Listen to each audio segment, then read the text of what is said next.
வணக்கம் நண்பர்களே, இன்றைக்கு நாங்க EmmyKutty சேனல்ல சுவையான ஃபிஷ் கட்லட் வீட்டிலே எப்படி இலகுவாக செய்யலாம் என்று பார்ப்போம். இதற்காக முதல்ல நாங்க உருளைக்கிழங்குகளை அவித்தெடுப்போம். உருளைக்கிழங்குகளை அவித்தெடுத்தால்தான் இந்த மசித்து எடுப்பதற்கு இலகுவாக இருக்கும். அதோடு நாங்கள் எடுத்து வைத்திருக்கிற டின் மீன், அந்த டின்னிலே அடைத்து வருகின்ற அந்த மீன் எடுத்திருக்கின்றோம். அதை கட் பண்ணி வெளியே எடுத்து வைத்திருக்கின்றோம், நீரை ஊற்றிவிட்டு.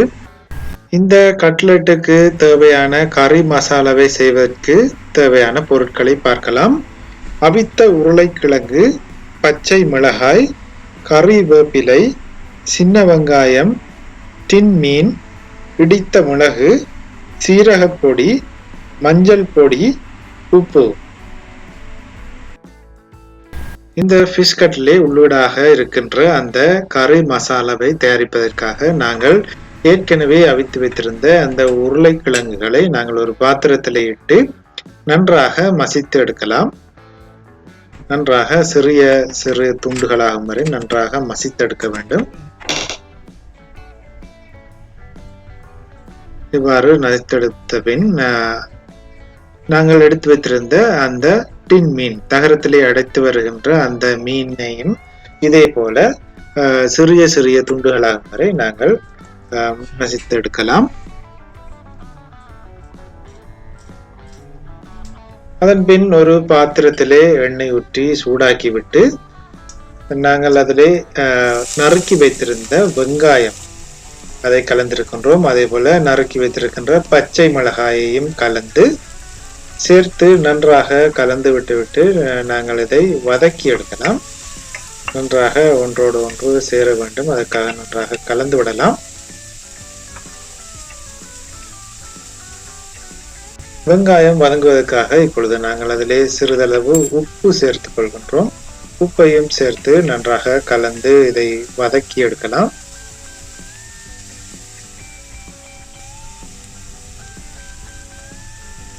அதோடு நாங்கள் நறுக்கி வைத்திருந்த கறிவேப்பிலையையும் சேர்த்து நன்றாக வதக்குவோம்.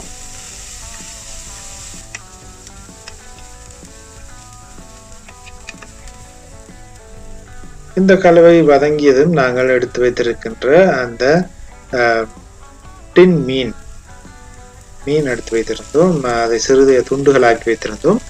அதை இதிலே சேர்த்து நன்றாக கலந்து விடலாம். ஒன்றோடு ஒன்று நன்றாக சேர வேண்டும், அதற்காக நன்றாக கலந்து விடலாம்.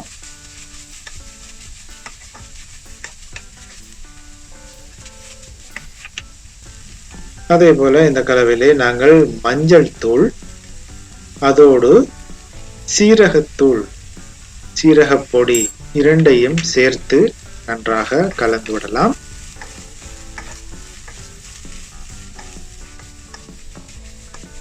நன்றாக ஒன்றோடு ஒன்று சேர வேண்டும், நன்றாக கலந்து விடலாம்.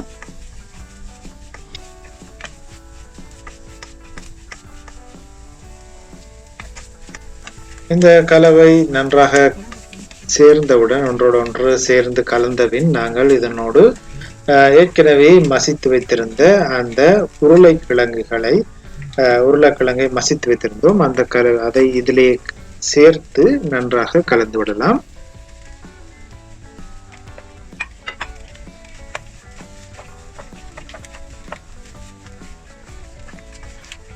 நன்றாக ஒன்றோடு ஒன்று சேர வேண்டும். உருளைக்கிழங்கு அதே போல இந்த மீன் எல்லாம் ஒன்றோடு ஒன்று நன்றாக சேர வேண்டும். அதோடு நாங்கள் எடுத்து வைத்திருக்கின்ற அந்த மிளகு தூள், கிரஸ்ட் பெப்பர், அதையும் இந்த கலவையிலே சேர்த்து நன்றாக கலந்து விடலாம். மிளகு நாங்கள் காரத்துக்கு ஏற்றால் போல் சேர்த்திருக்கின்றோம். இந்த மிளகையும் சேர்த்து நன்றாக கலந்து விட்டால் எங்களுடைய அந்த உள்ளீடு தயாராகிவிடும். கட்லெட் செய்வதற்கான அந்த உள்ளீடு தயாராகிவிடும். இப்பொழுது நாங்கள் அந்த கட்லெட் செய்ய தேவையான பொருட்களை பார்க்கலாம். இந்த மீன் உருளைக்கிழங்கு கலந்த அந்த கறி மிக்ஸ், அதோடு பிரெட் கிரம்ஸ், அதோடு முட்டையை நாங்கள் பீட் பண்ணி வைத்திருக்கின்றோம்.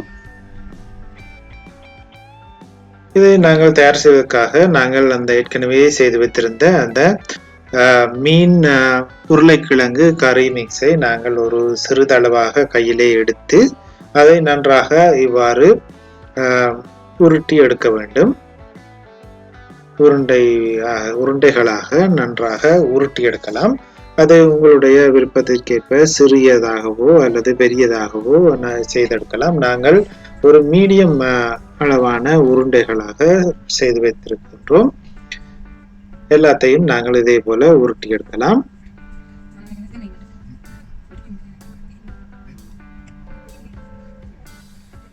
கட்லெட்டுக்கு தேவையான அந்த கறி மிக்ஸ் உருண்டைகள் தயாராகிவிட்டது.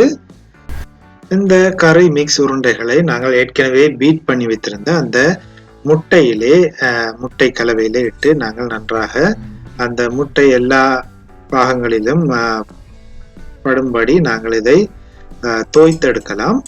இந்த தோய்த்தெடுத்த இந்த கறி மிக்ஸ் உருண்டைகளை நாங்கள் பிரெட் கிரம்ஸிலே சேர்த்து நன்றாக அந்த பிரெட் கிரம்ஸ் எல்லா பாகங்களிலும் படுமாறு நன்றாக சேர்த்து கலந்து எடுக்க வேண்டும். இவ்வாறு நன்றாக கலந்து எடுக்க வேண்டும். ஒவ்வொன்றாக இவ்வாறு செய்தெடுக்கலாம். நாங்கள் இருக்கின்ற எல்லா உருண்டைகளையும் இவ்வாறு நாங்கள் இந்த முட்டையிலே தோய்த்து அதன் பின் இந்த பிரெட் கிரம்ஸிலே நாங்கள் சேர்த்து கலந்து எடுக்கலாம்.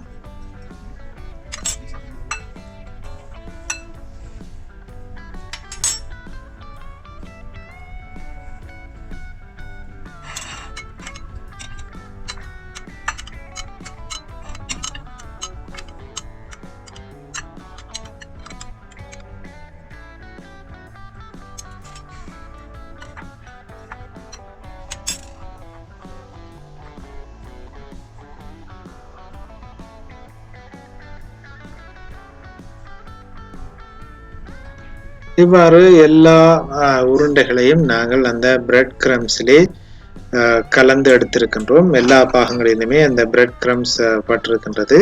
இப்பொழுது நாங்கள் ஒரு பாத்திரத்திலே எண்ணெய் ஊற்றி எண்ணெய் சூடாகிய பின் நாங்கள் இந்த உருண்டைகளை பொரித்தெடுக்கலாம். இந்த எங்களுடைய கட்லெட்டை பொரித்தெடுக்கலாம்.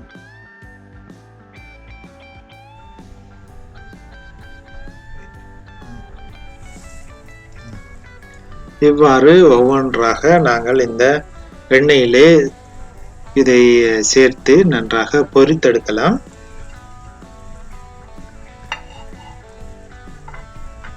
இந்த கட்லெட் மிகவும் சுவையான ஒரு சிற்றுண்டியாக இருக்கும்.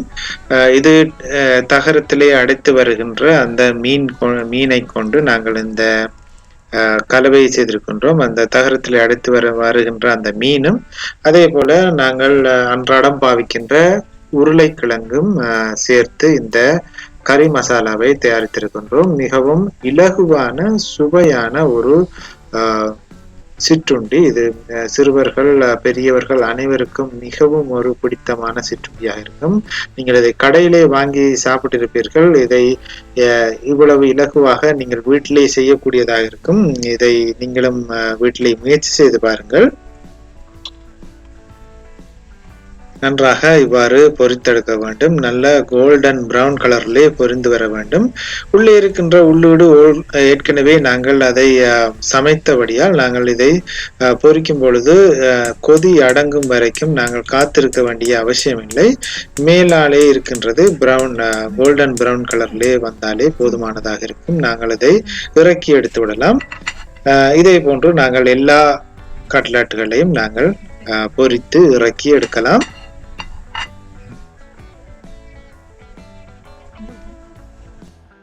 எங்களுடைய சுவையான ஃபிஷ் கட்லெட் தயாராகிவிட்டது நண்பர்களே.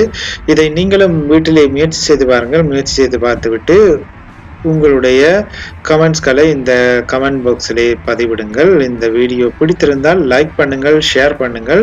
எம்மிக்குட்டி சேனலை இதுவரை சப்ஸ்கிரைப் செய்யாத நண்பர்கள் சப்ஸ்கிரைப் செய்யுங்கள். பக்கத்திலே இருக்கும் பெல் பட்டனை தட்டி விடுங்கள். நன்றி.